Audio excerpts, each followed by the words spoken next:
কিস্তির টাকা না পেয়ে বাড়ি থেকে জোরপূর্বক গরু তুলে নিয়ে গেল এনজিও কর্মীরা। ইএসডিও নামের একটি বেসরকারি সংস্থা তাদের গ্রাহকের সঙ্গে এমন ঘটনা ঘটিয়েছে। গরুটি নিয়ে এসে বেঁধে রাখা হয়েছে অফিস প্রাঙ্গণে।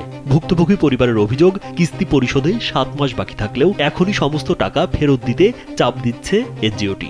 সেই টাকা দিতে না পারায় 7 থেকে 10 জন এনজিও কর্মী তাদের বাড়ি থেকে গরুটি নিয়ে আসে। ভুক্তভোগী ব্যক্তি সুমন চন্দ্র রায় ঠাকুরগাঁও পৌর শহরের ওষুধ ব্যবসায়ী। তিনি জানান, 18 কিস্তিতে পরিশোধের ভিত্তিতে ইএসডিও থেকে 1.5 লাখ টাকা ঋণ নেন। এর মধ্যে 11টি পরিশোধ করেছেন। ঋণ নেওয়ার পর প্রতি মাসে স্বাভাবিকভাবেই কিস্তি দিয়ে আসছেন, কিন্তু 7টি কিস্তি বাকি থাকলেও হুট করে এনজিও থেকে দাবি করা হয় বাকি টাকা এখনই একসঙ্গে পরিশোধ করতে হবে।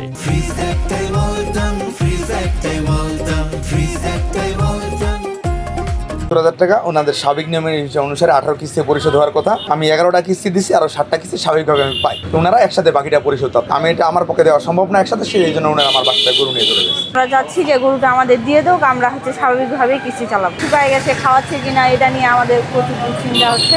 তার কারণে আমরা অতি শীঘ্রই চাচ্ছি যে আমাদের গরুটা যেন আমাদের দিয়ে দেয়। এই ঘটনায় প্রত্যক্ষদর্শীরা এনজিওটির ওপর ক্ষোভ ঝেড়েছেন। তারা বলেন, কিস্তির টাকা আদায়ে গরু নিয়ে যাওয়া বেমানান। তাদের সামনে থেকে গরুটি নিয়ে যাওয়া হয় বলে জানান তারা। ওনারা বলে টাকা পাবে, এনজিও ঋণের টাকা পাবে, ঋণের টাকা নিবে, গরু নিয়ে যান। আমরা বলছি গরু আপনি নিয়েন না, আপনি টাকা নিবেন। আমরা যেভাবে লোনের প্রক্রিয়া হবে সেভাবে আমরা লোন শোধ দিব, কিন্তু আপনার গরু নিয়ে যাচ্ছে, এই যে অনেক ধস্তাধস্তি হয়। গরু নামাই নিচ্ছে একটা মাঠ কর্মী, বাধা করতেছে, তারপরে ও নিজে খুলে গরুটা নামাই নিছে, তখন গরু আর গাড়ি সহ ওই পাশে স্ট্যান্ডে নিয়ে চলে গেল। এদিকে ইএসডিও অফিসে গিয়ে দেখা গেল অফিস প্রাঙ্গণে গ্রাহকের বাড়ি থেকে তুলে নিয়ে আসা গরুটি বেঁধে রাখা হয়েছে। এ বিষয়ে ইএসডির এরিয়া ম্যানেজার জানান, সুমন চন্দ্র তার পরিবার নিয়ে অন্যত্র চলে যাওয়ার পরিকল্পনা করছিল, এজন্য গরুটি নিয়ে এসে অফিসের হেফাজতে রাখা হয়েছে।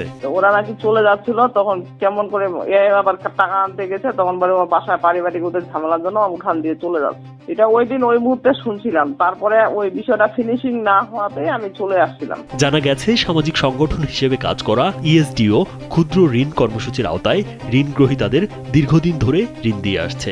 সেই ঋণের বিনিময়ে শতকরা হারে সুদও আদায় করে প্রতিষ্ঠানটি। কারিগরি প্রশিক্ষণ, নারী শক্তির উন্নয়ন, শিশু শিক্ষা সহ বেশ কয়েকটি কর্মসূচি রয়েছে এনজিওটির।